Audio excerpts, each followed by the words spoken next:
Can a stripper do it all?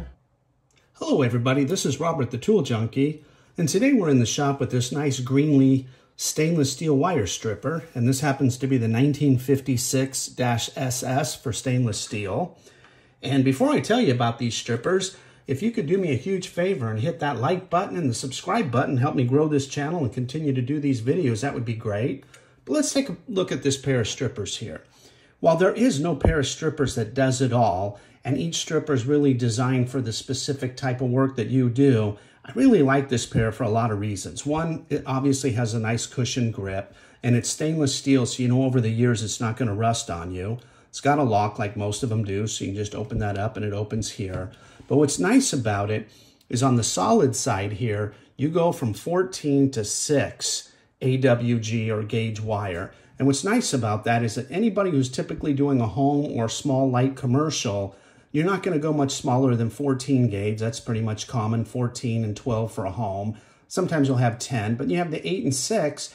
Maybe you have a 220 dryer or an air conditioning unit, so you might need some of that.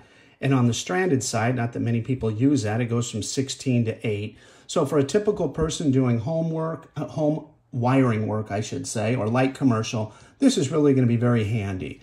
The other feature that I really like is you have a 632 and an 832 screw cutter. And what you do is, and it's very important, you screw the screw in on this side, never the other side. Ask me how I know that. And on this side, you have the cutter. So you just push it in as far as you need it. Say you need a 1/2 inch here. So you do that. And I'm not going to cut this, but you would just squeeze down. It would cut that off. And as you unscrew the screw, it's going to clean those threads up for you. So it's real nice if you have a screw that's too long. You don't want to go into a box, say, and damage a wire. You can shorten that up.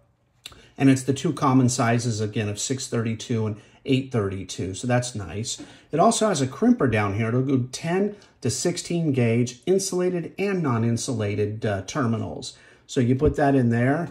And then if this wire was stripped and we were ready to go, we'd stick that in there, give it a nice squeeze, and we would have that crimped. So that's handy to have there. And then you got a little bit of a tip here. It's a little bit of a needle nose tip. They say it's good for pulling wire. Maybe a small nut. You need to hold that before you thread it on, or maybe you need a little extra torque.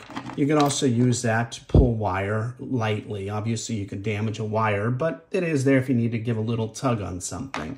So can this pair of strippers do it all? Well, it depends on the trade you're in and the type of work you do. But again, I think this pair is super versatile. The Greenlee 1956 stainless steel or SS.